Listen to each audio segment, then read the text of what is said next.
Tribe. I see you, Tribe. I see you, Tribe. Oh, man, can you believe this is the last day of the watering hole? It feels like we just got here. It feels like we just got here. We are so excited about this particular part. Even though we're sad to see it come, we're also like excited and overjoyed to see it come. So this is part of the graduation. It's part of a lot of things. And we're also, because this is our 10th year anniversary, give it up for that, 10 years.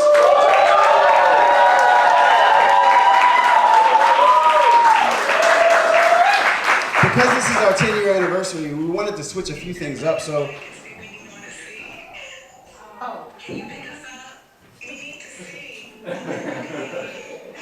Hey. All right, so. Oh yeah, we wanted to switch things up for the 10-year, because like normally we would have a keynote, and we do have a keynote, but as we talked at the outset, right, on Monday night in the opening circle, we have like a plethora of poets laureate coming from Tribe or coming into Tribe, right? And we want to celebrate that. We want to celebrate possibility, what this means going forward as a graduate fellow, and for those that are seeking to become graduate fellows, those that are going forth from the watering hole, what is possibility? What does it look like? Where does your voice carry over the next 10 years? I want to take a special time just to acknowledge, if you are a poet laureate in the room, please stand up.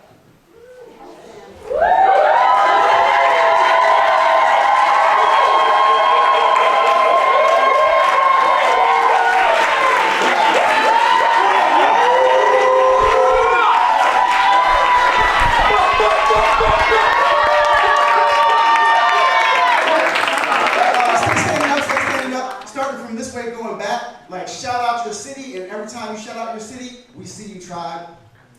City of Columbia, South Carolina. We see you, Tribe. Portland, Maine. We see you, Tribe. Greenville, South Carolina. We see you, Tribe. Rock Hill, South Carolina. We see you, Tribe. Richmond, Virginia. We see you, Tribe. Elton, Illinois. We see you, Tribe. Yeah. Charleston, South Carolina. We see you, Tribe. Charlotte, North Carolina. We see you, Tribe. All right. I got this on. He got an announcement. And announce it, keep it on low. You know? Outside, you know. We see you, Tribe. So one of the things that we're doing with this keynote is we're splitting the keynote up a little bit. So I'm going to invite some folks for a quick panel discussion, and then you'll have a chance to like ask questions of these panel about like their process, what they do in becoming poet laureates. So first, I'm going to ask Angelo Jeter, poet laureate of Rock Hill, South Carolina, who just had his term extended.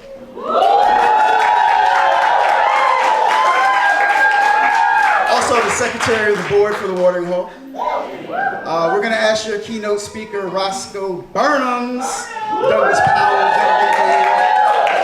poet laureate of Richmond, Virginia, graduate fellow in 2020. And he's got a special +1.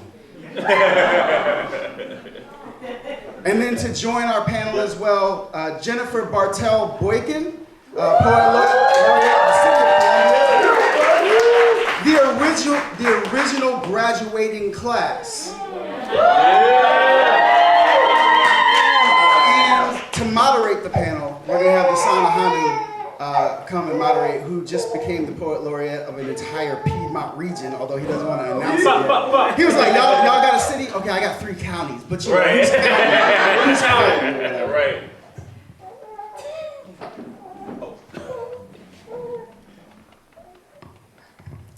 All right. Man, wow, we've been getting full all week, right? Yeah. Well, we're going to continue to feed you with this panel discussion. There's a mic, y'all can pass that around.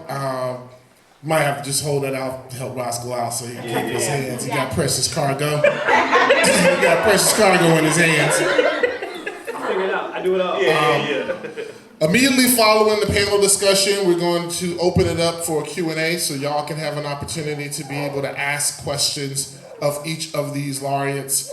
No questions off limits. I'm just going to say it now. Be curious, be inquisitive. There's a wealth of insight, knowledge, and experience across the board in terms of the things they've seen, done, and heard.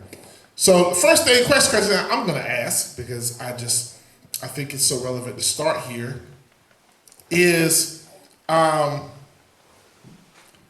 entering into your laureateship. What has the watering hole meant, and what is one particular thing that it has given you that has allowed you to navigate this kind of role and responsibility? Yeah, we'll go. So I'll just keep it very tangible. I hadn't really published anything prior to being in the watering hole. It just wasn't a focus of mine. I came from like a spoken word background, so I was doing a lot of slams and I was doing features at little spots in colleges and coffee shops. I know how that goes. And so it wasn't a word that I dived in, dove in, whatever. Poetic license. It wasn't a world that I was in yet, and so meeting poets here who were more well versed in that area, more had a better insight. How do I submit? What does that process look like? Where do I go with publications? And just understanding that whole world was something that I learned here and then focused on after graduating. And so and that was one of the requirements for Poet Laureate when you applied. So I'm grateful, because I don't think that I would have put any effort into it at all, honestly, had I not come to the watering hole. So it definitely got me prepared for other things that I was venturing into within my career. So the public announcement of my Poet Laureateship was last week.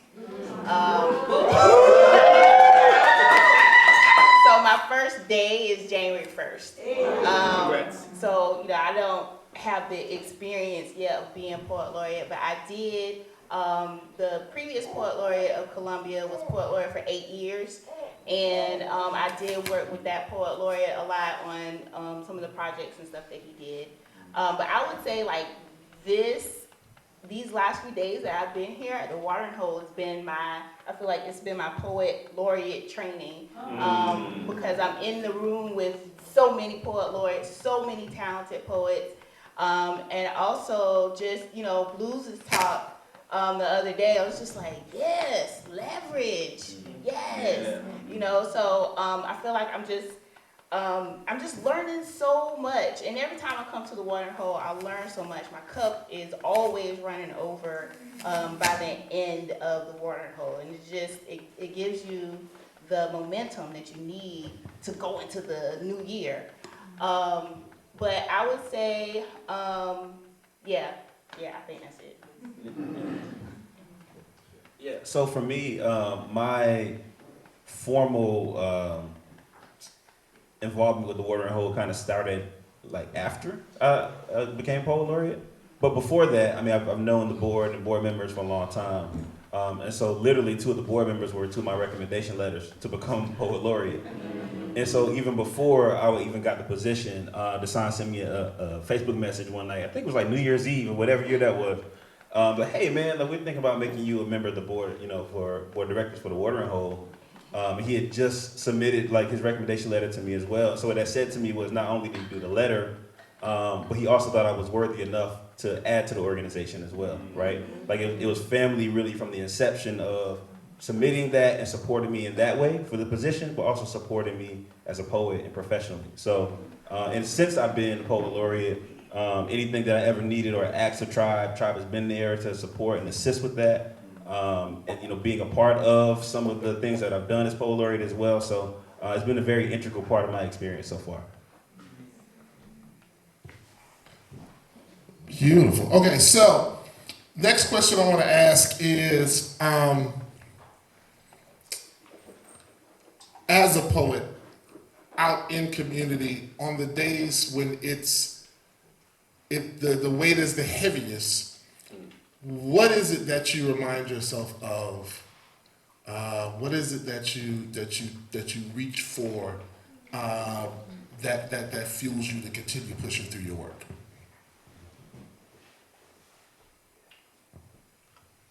Oh, they were looking at me. So, so for me, I struggle sometimes with self-doubt. And what Jay talked about on day one is the imposter syndrome, right? Feeling like you're not worthy of being in the space.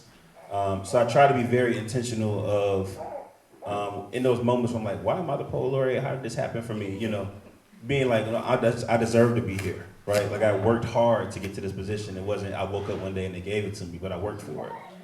And I worked before I applied, right? Like I've been a poet for years and I've been doing this stuff in our community. I've been helping inspire people. I've been helping bring new poets up. So just be like trusting the fact that you are who you are because of who you are, right? Like, you know what I mean? Like you are that person. So if you're in a specific position, it's because you were intended to be there.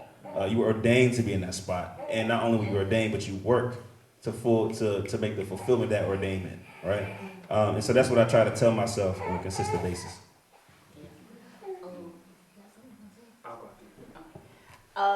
So I, you know, of course I haven't been poet laureate yet, but my philosophy going into it is, you know, I have this position as poet laureate, but it's not about me. It's about the poetry and it's about the people.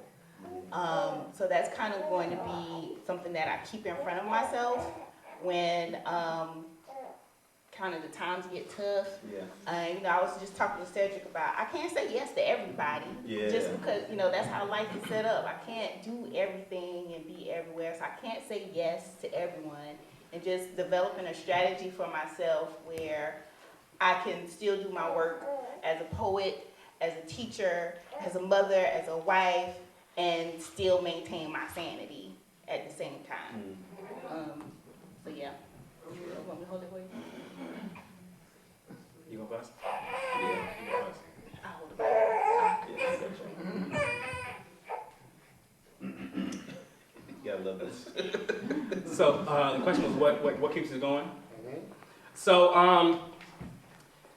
for while being a poet laureate specifically, what's really put a battery in my back is watching all the opportunities that other poets have had as a result of the projects that we did in the city. So like my main goal was community-based projects for the 2 years that I was poet laureate. So we did an acrostics project. Shouts out to Julian, who did had a brilliant craft talk earlier.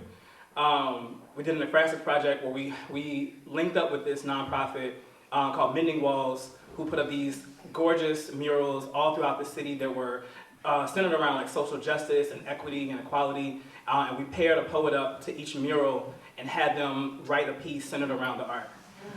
We videoed it, we filmed it, and then we released it on social media, you know, for the world to take in. And so it exposed it. We paid all the poets. That's really important to me. But in addition to that, these poets who hadn't really performed outside of the slams or outside of the open mics, were now introduced to the city in a way that they wouldn't have been before. And from that project, they've been booked for other projects with the city. They've been commissioned to do other work. It's a snowball effect. It really got the ball rolling. And so to see that I had that kind of immediate impact was huge for me. The other project that we did was we organized Richmond Public Schools' first citywide poetry slam. So we took a teaching artist, we took a poet from the city, we paired them up with a high school. We had all the high schools put together a team. They competed against each other to see who was the best in the city. The kids had a ton of fun with it. A lot of them had never heard of slam before, and they were like a little confused at first and then like really thrilled about it. They had a great time, and now those artists are being asked to come back and do more workshops. Some of those kids are really into slam now, are trying to like put together a youth team. Some of those kids are graduating and now want to slam at their college or slam for the adult team. And so it's like started this like love of poetry, this like resurgence of poetry in the city that had been lost for a while.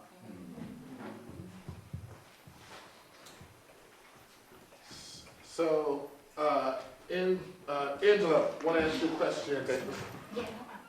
In continuation, can you specifically talk about one or two of the projects during your time in Rock Hill that you feel especially proud of and that you saw great impact in terms of the community and the poets that you serve? Yeah, thanks. So I came in to the position wanting to do two main things, and I've been able to accomplish those. So the first one was a poetry festival. So it's called the One Word Poetry Festival, and the idea is that every poem starts with one word, right? And so to proliferate that throughout the city over a course of 4 days. So the first year was a 4-day festival. Last year was a little ambitious, had a 5-day festival, and I was extremely tired. But the whole like premise behind it was to show a love of poetry in the different ways that it exists, right? So we have like a outdoor open mic for adults and kids, and we have a live band. We had like 25 people on the open mic list that just came that day to participate in that. Then we have a workshop component for kids that are 10 and under, and then teens and adults as well. From local poets and local writers in the area. We also bring people from outside of the city too to come and do that. We have a poetry slam. I was able to offer $4,000 in prizes for the poetry slam through fellowships and grants I was able to do. And then we have like a poetry brunch on that final day where I bring in, the past 2 years we brought in Jericho Brown for the first year, Rachel McKibbins for last year. This year, and this is a plug for all the South Carolina poets in the room, poet laureates in the room. We're trying to do a poet laureate panel for the poetry brunch. So it's like, those are very different types of events, right, and different audiences. And so my thing is, I tell students all the time when I meet with them, like, poetry isn't about you liking it or not, it's about your access and proximity to it. So if you think you don't like poetry, but you like this rap song, you like J. Cole, you like Kendrick, and you like poetry, it just looks different for you. It sounds different for you, right? So that's why I provide those different types of events through the festival. The second thing we were able to do was a youth poet laureate position as well. And so when I did it, we were the only youth poet laureate position in the state of South Carolina. I know Greenville is working on one now as well. And so for me, like, I got into poetry in middle school, and it would have been cool to have like a youth poet in the area that could have like ushered me into that, right? Or to have a program that kind of starts that whole process of building writers. And that's what I really believe in, like building writers and helping other people be great. I don't have to be great, but if I'm helping you to get there and you helping the next person, then we're making the world a better place, right? So that's what we're doing now. And that youth poet laureate position is, we're in our second one, and we'll be transitioning that as well at the end of the year. So those are two projects I'm really, really proud of that we're able to do, and we're able to pay people. Like Roscoe said, that's important for me. Like, we're paying them, we're setting them up as well. And for the youth poet, they get paid too. And so I tell them all the time, people ask you to do something, get paid. Like, we're gonna make sure that we start that at a young age, so we're not like 25 years old trying to figure out, you've been doing these poems for 10 years and trying to figure out how you get paid. No. At 15, I got paid $150 for this poem. So guess what? On 25, you're gonna pay me $1,500, So that's why I want to start that whole process. All right. Jennifer, you've mentioned this a few times, but I wanted, in entering into your new role, in terms of building and sustaining and holding community, what are your thoughts about what you want to accomplish around that for Columbia, and how has being amongst tribe helped inform how you want to do that? Wow. So a lot of what I want to do as poet laureate involves not just reaching out to the people in the city who are poets, but the people in the city who are unsuspecting poets that maybe started writing poetry when they were in high school, but then stopped. Or the person who thinks, oh, poetry is supposed to rhyme, but doesn't realize, like, you can write a fire poem and it doesn't have any rhyme at all in it. So I really want to do projects that's kind of going into communities and getting to the people who have a voice, who have something to say, but hasn't had someone to help them express those thoughts yet. And that's a big part of what I want to try to do. And I think one of the ways that the watering hole has influenced that is that, like, we usually in the watering hole, we lift each other up, and we help each other, and we say, hey, maybe you should try this, maybe you should do that. Let me recommend you to this person. Put people, connect people with the people they need to help them achieve whatever their goals may be. And I want to try to kind of play that role for the people of Columbia in the city. Not just the poets. I do want to do a lot with the poets, have maybe like a directory of, like, these are our poets in Columbia. These are the venues, the poetry venues that are in Columbia. If you come to the city of Columbia and you want to go see some poetry, these are the people who are having events on these nights that you can go check out. So I definitely want to uplift the people who are poets in our community, but I also want to develop even more poets in the city. I don't know, did that answer your question? It sure did. Okay. It definitely did. Okay. Okay, so the next thing that I would love for each of you to speak to is some of the things that you think we need, right? We need as a poetry community. Because I think it's something that everyone in here should take with them. Because I think it's time that we start realizing that it is okay to advocate for, ask for, and make it known what we need. So each of you, I would love to hear exactly what are the kinds of things that you think or know that we need.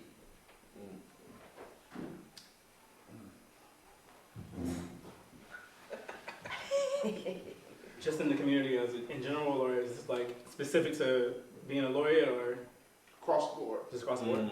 From your purview, from your background and experience and everything that got you to be a laureate over the time of your work, what do you see that we need across our poetry community? Okay, so speaking for me and my scene, my area specifically, I want to see more genuine mentorship. I think that's where people kind of drop the ball.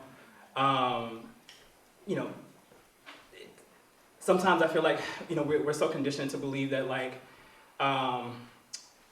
if somebody else is successful, then that means there's a little bit less success left for you, right? That's just not how it works. There's enough for everyone to go. There's enough for everyone to go around and still be plenty more, right? But we're kind of taught the opposite, and so I would love to see that really, really change, particularly in the poetry community in Virginia as a whole. And then I personally want to see like a larger appreciation for the art, which is why we've done so many community-based projects to show like what the talent looks like in Richmond or in Virginia, be it new poets or seasoned poets or whatever, so that these poets can be like, my time is worth just as much as this band that you paid over here. Like, you want me to come and do 30 minutes? Cool, I'll come and do 30 minutes, but you're gonna pay me. You know what I mean? Like, my time and my talent is worth it. And so this is the price that I'm putting on that, whatever that price may be. And to get poets to understand that it's okay to say that, right? Because we don't often think it's okay to say that. I know that was a struggle for me getting into this and turning this into a career, just understanding my value, right? I want poets to understand their value. And that piggybacks on the whole mentorship thing, right? Like, these OGs need to be telling you, okay, this is what I learned, these are the mistakes that I made, I want your career to be better than mine, right? I want you to take the torch and keep it going. And so this is how you don't make the same mistakes, or you don't make the same missteps along the way. And then for Richmond specifically, it was about bridging the gap. So there was a divide between page poetry and spoken word. And so that's always been something that's really got under my skin. And so some of the projects that we've done and some of we tried to extend the olive branch a little bit when it comes to that and get some of these poets in the same space, because we're all doing the same thing, right? At the end of the day, we're all writers, right? And whether you find yourself on a stage or you find yourself putting together a manuscript or both, at the end of the day, it's about appreciating the art, It's about loving each other. It's about pushing the art forward, whatever that may look like from your perspective. Yeah, that was really good. I taught you well. Mentorship, you know what I'm saying? Mentorship, you know what I'm saying? Yeah. For me, I'm gonna piggyback a little bit. Visibility and equity are the two words that come to mind that I think we need. So visibility for one, for you personally, for whatever you're doing for your work. I think a lot of the time, as poets, and I'm guilty of this big time, is not being good promoters and marketers of ourselves. But when you're elevated, especially, you know, even if you're not a poet laureate, but you're elevating your community for whatever reason that is. You're a slam master, you're a poet, you get access to different stuff. Whatever the case is, you are now a brand. And so it's being conscious of who you are in the community and leveraging that, as Blues would say, leveraging that for opportunities and putting poetry in places that you don't normally have it. I came into the role, one of the first things I did, I think I became poet laureate in November. In February, right before COVID, I did a thing called Poetry in Motion on the bus. So I was doing poems on 2 of the bus routes in Rock Hill. And it was a big deal because the bus was very much brand new. So nobody had ever really been on the bus like that. And so we just thought it would be something cool to do. So I was going to do one route, and I think the bus can hold maybe 25 people. It was like 40 people, 50 people trying to get on the bus. So I had to end up doing an extra route. Like, yeah, let's go. We can go all day if we want to, right? But that put poetry in a different space, and people who was just getting on the route to go to work was like, what's going on here, Yeah. And we had the local news station was there, the newspaper was there, right? And so that, from the very beginning of my laureateship, really started oh, this guy's doing something really different. So just be creative and be daring enough to make it more visible in different spaces. And equity, like Roscoe said, man, monetary is really important. If they're asking you to do something, they're going to pay a band to do something that's somewhere, so why would they not pay the poets? Literally, I'm going to places, and I try to, when I start my open mic, I have it, and I pair a paid poet with a performance poet. And when I first talked to the owner, they were like, oh, poets, they want to get paid? And she's a poet herself, which is weird, but she was like, you think they want to get paid? I'm like, yeah, they want to get paid, and this is my open mic. I'm not going to have this and not bring poets and not get paid, you know what I mean? But she would pay bands and acoustic artists and all that other stuff. So just making sure you demand your worth, whatever that is, even if you haven't figured it out, ask people who are willing to share that, but also sticking to a price. Don't be willing to go below that just because they say we ain't got it. Okay, we don't got it, well, you don't got me. And it's okay, because that's a standard, and so you don't want to lower your standard for somebody else.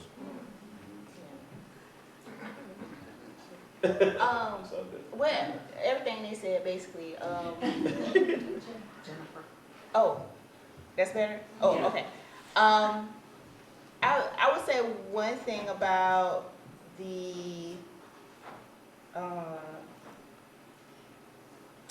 poetry community in Columbia is I feel like a lot of people are competitive when it comes to having different events or having poetry, open mics and stuff like that. So it's kind of like, I think it's kind of competitive. So just kind of trying to figure out how can we maybe pool resources, or we all maybe have an event that everyone can benefit from. This is a great question, and I'm going to think about it some more. I really don't have anything more specific than that, but just kind of trying to bring poets together more, because like Roscoe said, we're all writers, we're all in this together, so just kind of trying to figure out how to bring the community together. Great.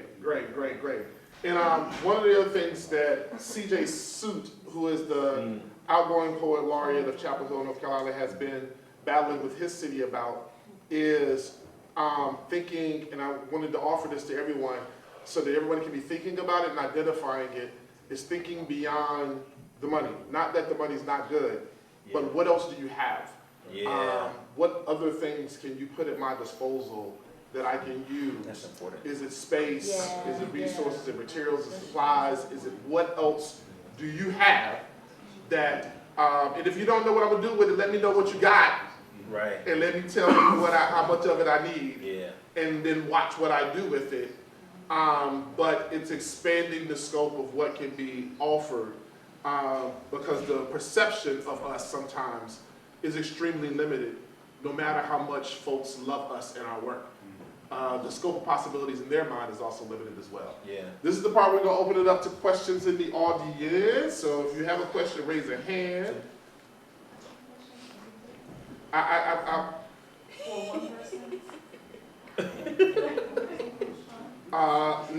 So we're gonna have some questions. Yeah, we would go ahead regardless. I'm sorry. we got room for them. We can't be here all night. So if you have a specific question, and if whoever's answering the question, if you can repeat the question so we can make sure everyone hears. For sure. All right, there's a question up here, then we'll come to the front. Yes, sir, in the back. Oh, good, we got three. Yes, sir. Yes, sir. Yes, please.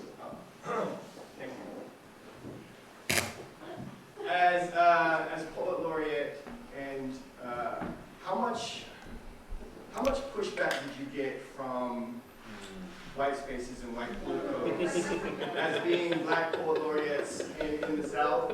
That's part one. And part two, when it comes to programming, figuring out what to do, how many times did you have to pull back from leaning too black? Like considering that your laureate position covers an entire city, how many times did you have to be like, ooh, this has to get everybody? Yeah.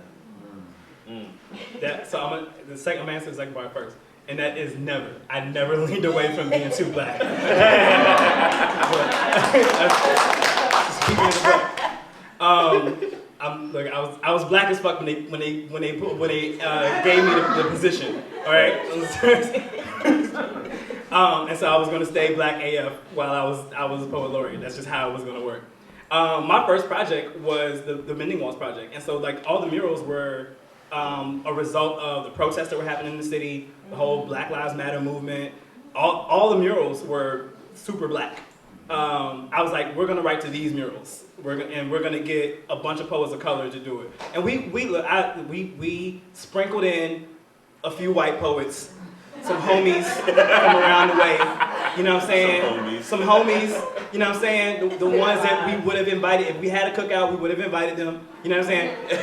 We sprinkled in them. So, I'm keeping it a buck. I was like, these people, they're cool. They're cool. He's with me. But we kept it black, you know what I mean? Like that was my first project. And then RPS, which is the other major project I did, like the school is like 90%, all the schools in the city are like 90% black. And all the teaching artists, pretty much all the teaching artists minus one, shouts out to Megan, were all, that we brought in as coaches, were all black and brown as well. So, and I mean, as far as I'm concerned, we kept it like diverse. You know what I mean? We had poets that were Hindi, we had poets that were Afro-Latina, we had poets who were Asian, like as far as the mural project goes, to me that's diversity and inclusion. But I never strayed away from keeping it black. To the first part, I have not been invited to any white spaces at all in the 2 years that I have been poet laureate. If we've done anything that had a mixed crowd, I probably put it together on my own, reaching out to the resources that I had. As much as I love the people in my city, the city itself has not been as helpful as I would have liked when it came to supporting some of the projects. But they were happy to see it happen. They were glad to put their stamp on it once they saw it was a success. But they didn't have, when you talk about like resources, it didn't have to be about the money, because I didn't really ask for any money. I was like, let me use a park for a day so we can do poetry in the park. Let me get a building, or help me put this together, or at least put it in the newspaper. Can you pull some resources and just get the word out? And so they dragged their feet on all of that. So anything that we did that ended up being a relative success, we got it out the mud. It was all based in community. The people of the city supported me, and so for that I'm grateful. I answered the first question, so it was about pushback, right? Or any pushback we've gotten.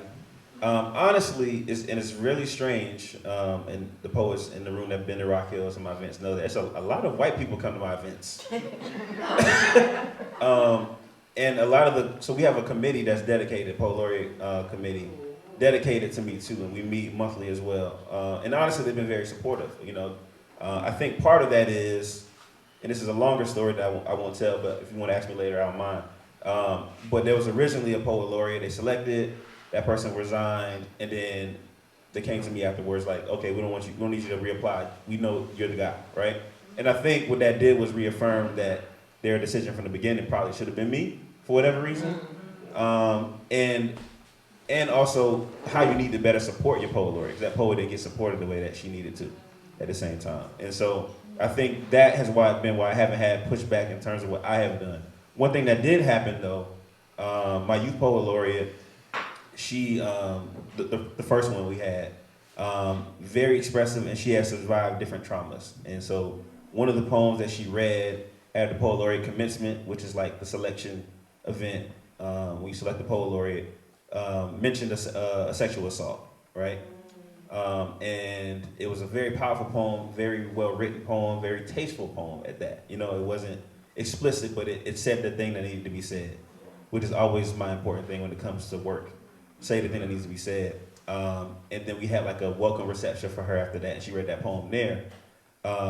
People from the community apparently complained about it. They called the library, because we had the poet laureate commencement outside, so people heard it, I guess, and they called the library, and they called the city council, and they called all these other people complaining about this event instead of coming and talking to the poet laureate that was there in the first place. And so I was expecting the committee, all the committee members, to really support, hey, let her say what she needs to say. But two of the members were against that. They were like, well, she doesn't need to read that poem in Rock Hill. She can read it when she goes to Greenville or when she does other stuff or whatever. But they don't need to do that here. And I said, absolutely not. Like, that's what poetry is. It's not cookie cutter, nice poems. Like, I'm not going to tell them to not read these poems in those spaces. So I think a lot of times you're going to have to fight for what you know is the right thing, especially with people who are not poets themselves, and only know poetry from a particular lens. They know about nature and woods and bears, but they don't know about, you know, the harder side of things, right?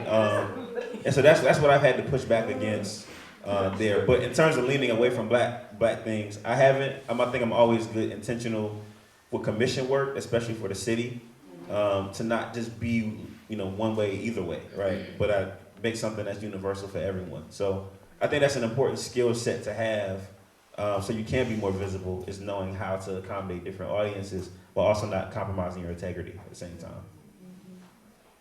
Your question. Will you stand up for that? Yeah. Hi. Hey. So my question was, on a personal and professional level, how has becoming a poet laureate, how has it been rewarding for you? Everybody heard the question? Right. I can go first. What's that? Oh, I need to talk more into the mic? Oh, okay.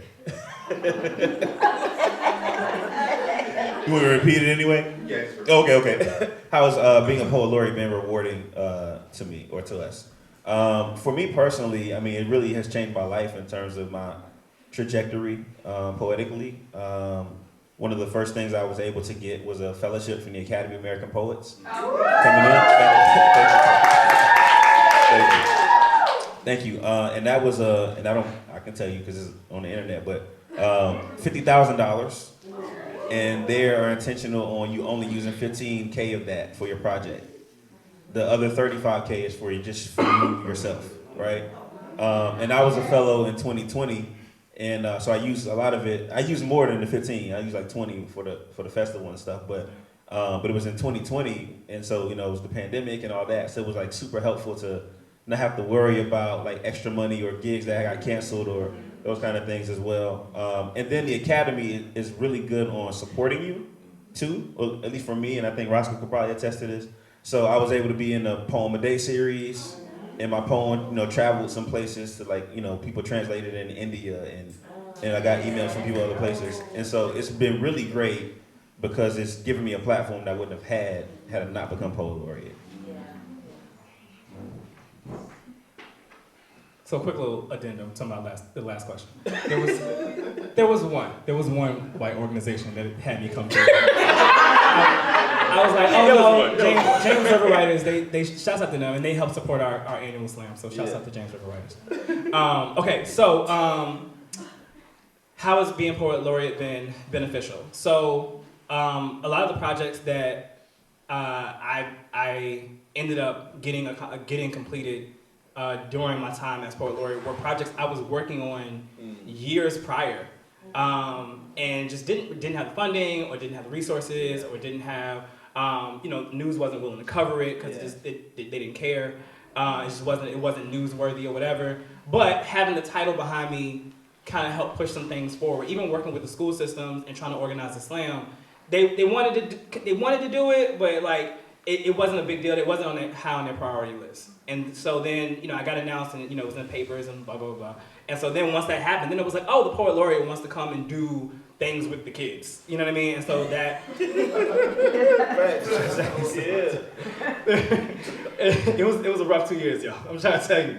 So, but once that happened, people started to pay attention, which is unfortunate. I mean, I guess it is. I guess depending on your perspective, but it was good, and I was able to get the grant from the academy, which was super helpful because we didn't have the resources to get a lot of this done, and money makes the world go round. You know what I mean? It's just that's how you get things done.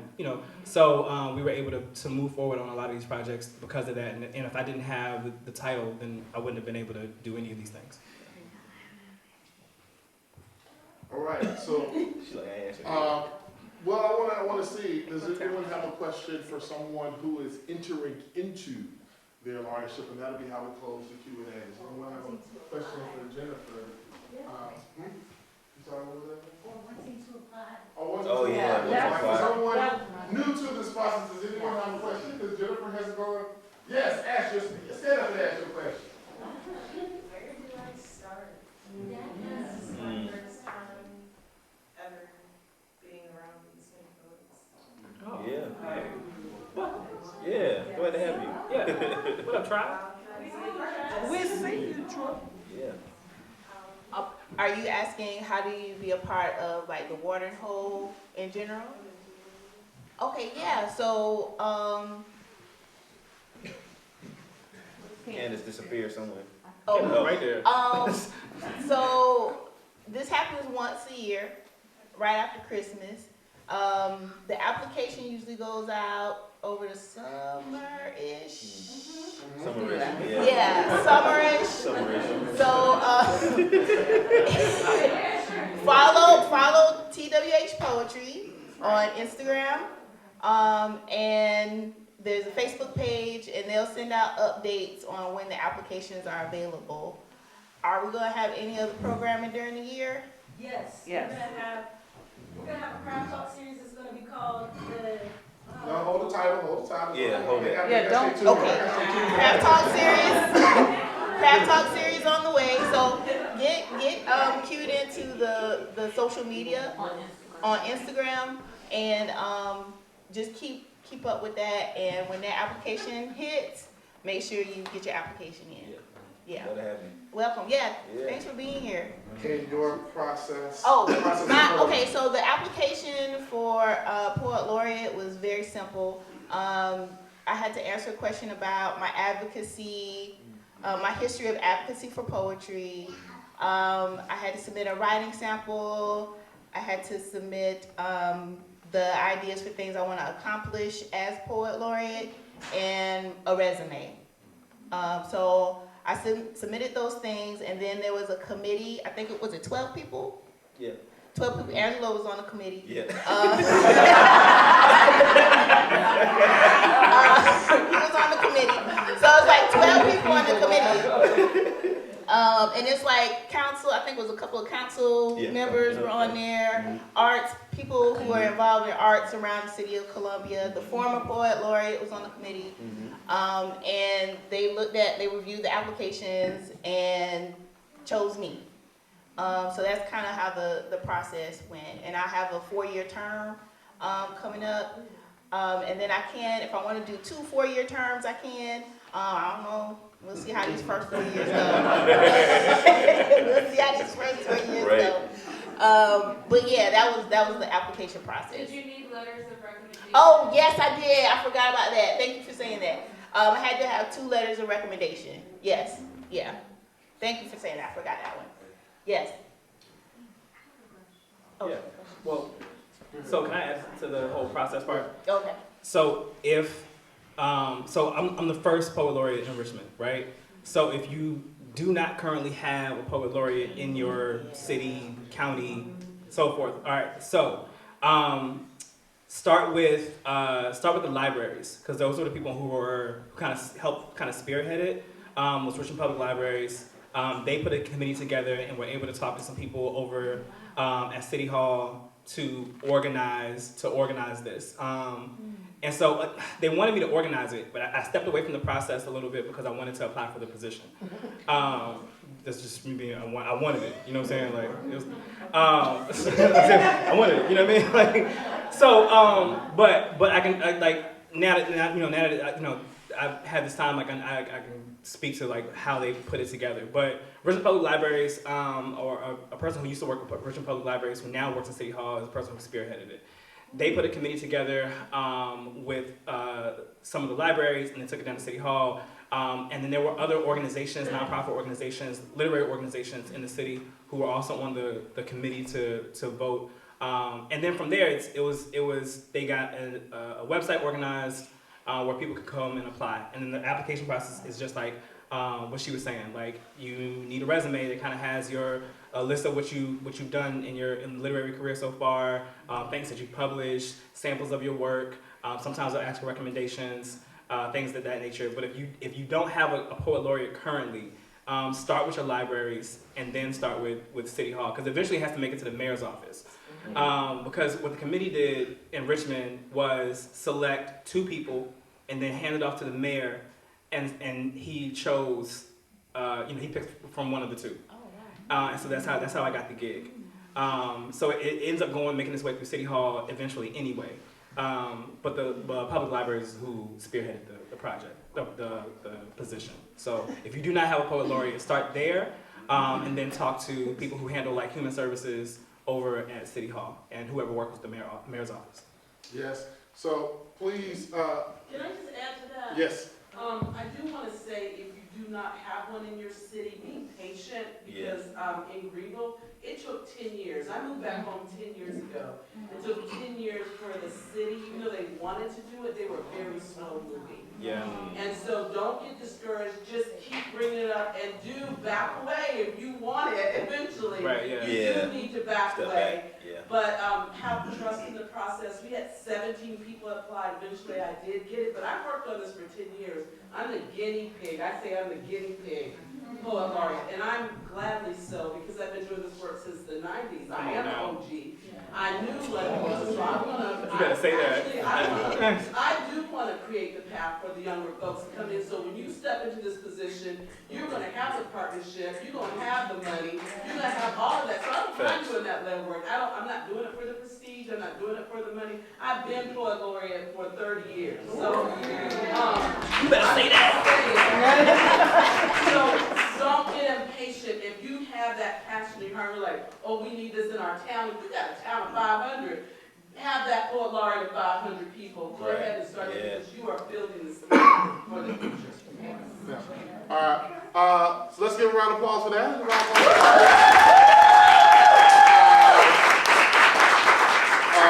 Let's give a round of applause for our panel.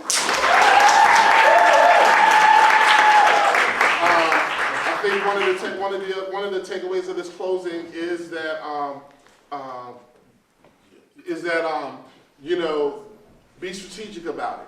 One of the other things that you also want to be mindful of, it's a little bit of your time, but it's extremely helpful in understanding the landscape of things, is if you get opportunity to be on any kind of review panels, grant panels, budget review panels for the arts, where are your arts commissioners, and who are these groups who are making decisions for how this funding? They want folks to look like us in the room for these grant panels decision makers. It can be grueling to be a part of, because they're not actually prepared to have us at these things. But it is how you see, and when you're there, they'll tell you everything, because they're like, we can't tell you otherwise, but you hear us. I'm gonna tell you everything. It's a great way to learn the landscape of your city. All right, so I want to give them a "We See You" trial real quick, and we're gonna get ready for our keynote. 1, 2, 3. We see you.